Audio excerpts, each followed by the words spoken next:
છે. તો જોઈએ રેહાના અને હબીબ શહેરમાં રહે છે. તો કે રેહાના અને હબીબ જે છે એ બંને શહેરમાં રહે છે, બંને નોકરી કરે છે. તો કે રેહાના અને હબીબની વાત કરવામાં આવે છે. તો રેહાના અને હબીબ જે છે એ બંને શું કરે છે? તો કે રેહાના અને હબીબ જે છે એ બંને શહેરની અંદર નોકરી કરે છે. બંને જે છે એ શહેરમાં રહે છે અને બંને જે છે એ નોકરી કરે છે. હબીબ સરકારી ઓફિસમાં ક્લાર્ક છે.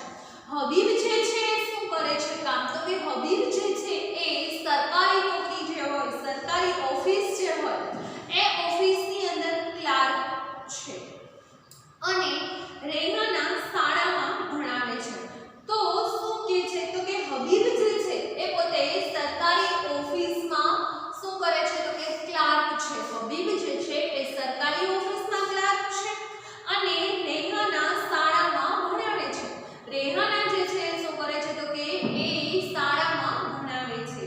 હબીબના પિતાજી નિવૃત્તિ પછી તેમની સાથે રહે છે. તો કે હબીબના જે પિતાજી છે એ પોતાની નિવૃત્તિ કોઈ પણ શું કહે કે કોઈ પણ કામ કરતા હોય એટલે અમુક અથવા કોઈ નોકરી કરતા હોય તો અમુક વયે એને નિવૃત્ત થવું પડે છે. જ્યારે વ્યવસ્થિત રીતે કામ ન કરી શકે, અમુક એની એજ લિમિટ હોય, એ એજ લિમિટ એને શું થવું પડે? તો કે નિવૃત્ત થવું પડે છે. હબીબના પિતાજી નિવૃત્તિ પછી તેની સાથે રહે છે. સૌપ્રથમ તો પહેલા તો રેહાના અને હબીબ જે છે એ બંને એકલા જ રહેતા હતા અને બંને ક્યાં? તો કે શહેરમાં રહે છે. પરંતુ એના પિતાજી જે છે, હબીબના પિતાજી જે છે એ શું? તો કે એ નિવૃત્તિ પછી એમની સાથે રહે છે. સાંજે તેઓ ત્રણે સાથે બેસીને ટેલિવિઝન જુએ છે. તો કે સાંજે છે ત્રણે શું કરે છે? તો કે સાંજે ત્રણે સાથે બેસી અને પછી શું જોવે છે? તો કે ટેલિવિઝન જુએ છે. તેમને ચર્ચા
કેતન તેના પિતા, કાકા અને પિતરાઈ ભાઈઓ સાથે અમદાવાદની કોલોનીમાં રહે છે.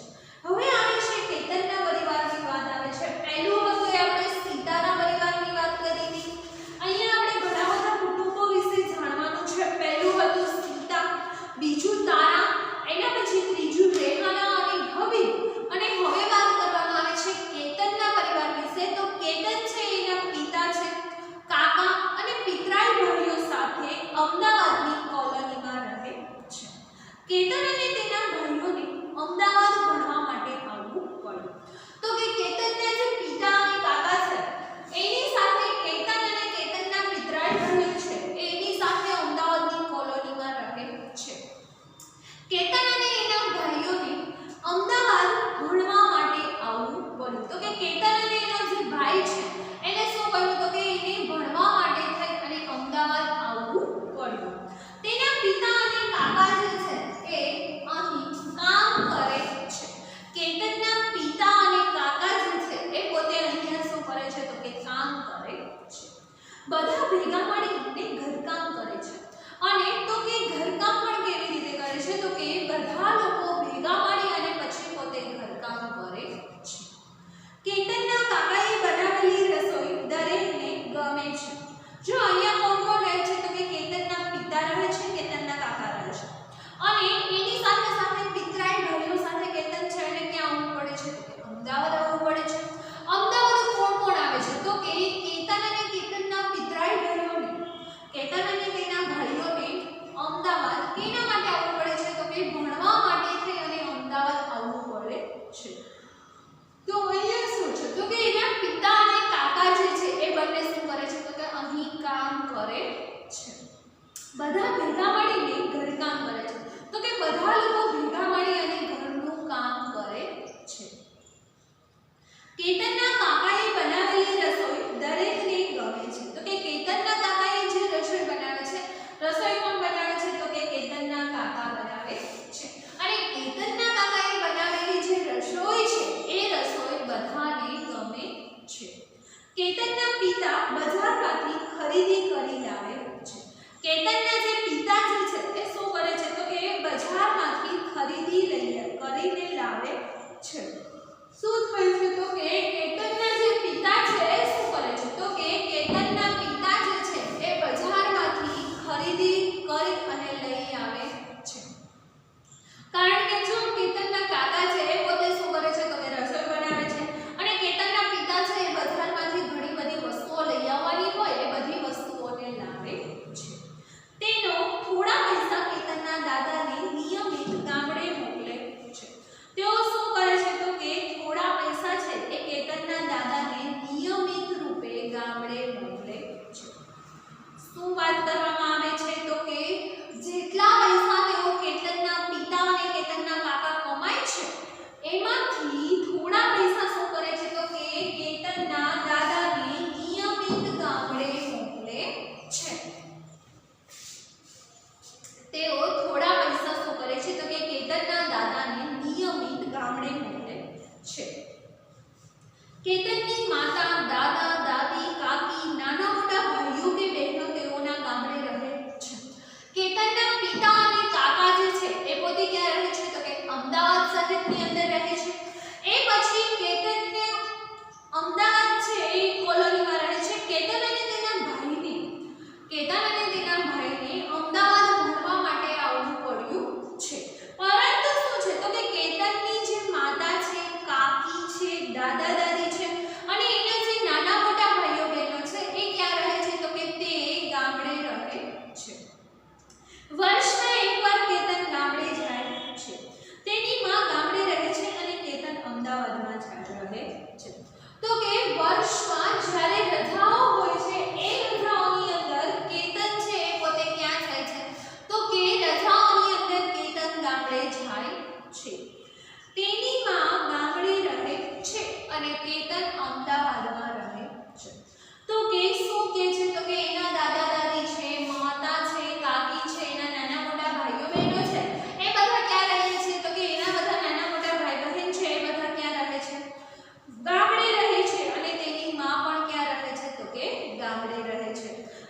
કેતન જે છે પોતે અમદાવાદમાં રહે છે. તે તેની માને ખૂબ યાદ કરે છે. તો કે કેતન છે એની માને ખૂબ જ યાદ કરે છે. તે એમને પત્ર પણ લખે છે અને કેતન છે એ પોતાની માતાને પત્ર પણ લખે છે. વિચારો અને કહો, કેતનના કુટુંબના સભ્યો એકબીજા સાથે કેવી રીતે સંપર્કમાં રહે છે? તો કે કેતનના કુટુંબના જે સભ્યો છે એ એકબીજા સાથે કેવી રીતે સંપર્કમાં રહે છે? એના પછી કઈ રીતે? તો કે પત્ર દ્વારા. કારણ કે કેતનને જો આપણે છેલ્લે હમણાં જ વાંચ્યું કે કેતનને જ્યારે તેની માની યાદ આવે છે ત્યારે પોતે પોતાની માને પત્ર લખે છે. પહેલાના જમાનાની અંદર કઈ ફોનની સિસ્ટમ હતી ને, ફોનની સુવિધા હતી ને, એટલે બધા લોકો છે કે એના દ્વારા આગળ વધતા હતા. તો કે પત્ર દ્વારા બધા લોકો આગળ વધતા હતા.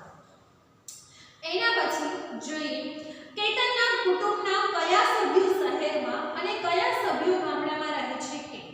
તો કે કેતન જે છે એના કુટુંબના કયા સભ્યો જે છે એ શહેરમાં રહે છે?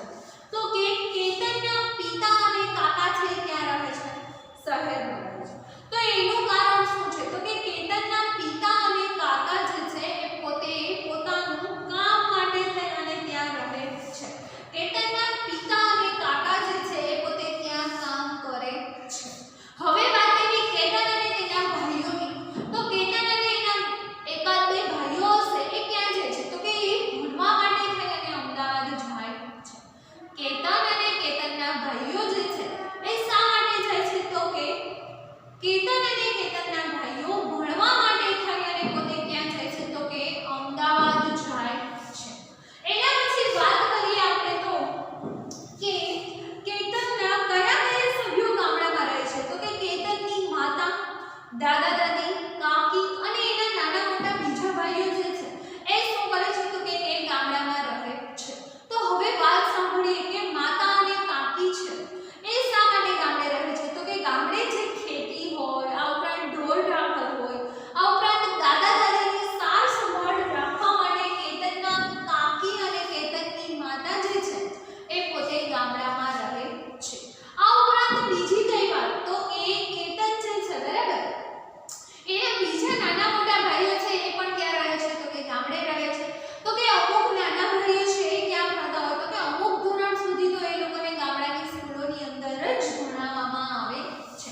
પરંતુ જ્યારે કેતન અને એના ભાઈઓ અમદાવાદ શહેરમાં ભણવા ગયા તો એવડી ઉંમર થાય ત્યારે એને ત્યાં લઈ જવામાં આવે. ત્યાં સુધી તો એ લોકો ક્યાં રહેશે? તો કે ગામડામાં રહેશે. અને કેતનના અમુક મોટા ભાઈઓની પણ વાત કરવામાં આવી છે કે નાના મોટા ભાઈ કે બહેનો તો મોટા હોય તો જેને ભણવાનું પૂરું કરી લીધું હોય એ ક્યાં રહેશે? તો કે એ પાછા ફરી ગામડે આવી જશે. એટલે કેતનના કુટુંબના કયા સભ્યો શહેરમાં અને કયા સભ્યો ગામડામાં રહે છે અને એનું રીઝન શું, એનું કારણ શું? તો કે બધા છે એ કેતનના પિતા અને કાકા છે શા માટે ત્યાં રહે છે? તો કે એ ધંધો કરવા માટે ત્યાં રહે છે, બરાબર. એવી રીતે એની માતા અને કાકી અહીંયા કેમ રહે છે? તો કે જમીન હોય, ખેતી કરવાની હોય તો ખેતીમાં ધ્યાન દેવું પડે છે. આ ઉપરાંત તો કે એના દાદા દાદીની સાર સંભાળ રાખવી પડે છે, નાના નાના બાળકોનું ધ્યાન રાખવું પડે છે.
કે રમવા જાય છે. પાછી આવી તે ભાઈ સાથે કેરમ રમે છે અને ત્યાંથી તે જો પાછી વહેલી આવી જાય તો એના ભાઈ સાથે કેરમ રમે છે અથવા પોતે ટેલિવિઝન જુએ છે. જ્યારે તેના પિતા ઘરે આવે છે ત્યારે તેઓ જમવાનું બનાવે છે. તો કે જ્યારે એના પિતા છે એ પોતે ઘરે આવે છે, એના પિતા શું તો કે દુકાને જાય છે, સવારે જાય છે અને છેક ક્યારે આવે છે, સાંજે આવે છે. એટલે કે જ્યારે એના પિતા છે પોતે પહેલા થોડી વાર હોમવર્ક કરી લેશે, હોમવર્ક થઈ જશે પછી તો કે થોડી વાર રમવા જશે, રમીને આવીને શું કરશે તો કે રમીને આવીને થોડી વાર તો એના ભાઈ કૃષ્ણ જોડે શું કરશે, કેરમ રમશે અથવા પોતે ટેલિવિઝન જુએ છે. જ્યારે તેના પિતા આવે છે, જ્યારે તેના પિતા ઘરે આવે છે ત્યારે તેઓ જમવાનું બનાવે છે. તો કે એના પિતા જ્યારે ઘરે આવે ત્યારે શું બનાવે છે તો કે જમવાનું બનાવે છે અને સૌ સાથે જમે છે. તો કે જ્યારે એના પિતા ઘરે આવે છે ત્યારે શું કરે છે તો કે જ્યારે એના પિતા ઘરે આવે એ પછી કાવેરી છે એ પોતે શું બનાવે છે તો કે જમવાનું બનાવે છે અને બધા સાથે બેસીને જમે છે. રજાઓમાં કાવેરી તેની માતા પાસે રહેવા જાય છે. રજાઓમાં શું થાય છે તો કે રજાઓમાં કાવેરી જે છે એ તેની માતા પાસે રહેવા જાય છે. જો કાવેરીની માતા જે છે એ ક્યાં રહે છે તો કે તે બીજા શહેરમાં રહે છે અને કૃષ્ણ અને કાવેરી છે એના પિતા સાથે આ શહેરમાં રહે છે. તો જ્યારે પણ રજાઓ પડે છે ત્યારે કાવેરી છે એ પોતાની માતા સાથે રહેવા જાય છે. કૃષ્ણ પણ ત્યાં થોડા દિવસ રોકાય છે. તો કે કૃષ્ણ જે છે એને શું તો કે કૃષ્ણને પણ ત્યાં થોડા દિવસ રોકાય છે. કૃષ્ણ પણ એની સાથે જાય છે અને ત્યાં થોડા દિવસ માટે રોકાય છે. તેને પોતાના ઘરમાં રહેવું ગમે છે. તેને બધી વસ્તુઓ અને તેના પિતા પણ અહીં રહે છે. તો કે કૃષ્ણ જે છે એને વધારે ક્યાં રહેવું ગમે છે તો કે એને એના પિતાજી સાથે પોતાના ઘરે રહેવું ખૂબ ગમે છે. તેની બધી વસ્તુઓ અને તેના પિતા જે છે એ પણ ક્યાં રહે છે તો કે તે પણ અહીં રહે છે. એના પછી છે વિચારો અને કહો. કૃષ્ણ તેની બહેનનું કેવી રીતે ધ્યાન રાખે છે તો કે કૃષ્ણ છે એ કાવેરીને શું કરે છે તો કે કૃષ્ણ જે છે એની બહેનનું ધ્યાન કેવી રીતે રાખે છે તો કે કૃષ્ણ છે એની બહેનને તો કે શાળાએ મૂકવા જાય છે. પછી શાળાએથી આવી અને શું કરવાનું હોય છે તો કે શાળાએથી આવી અને કૃષ્ણ અને કાવેરી છે એ બંને ક્યારે જમે છે તો કે સાથે જમે છે.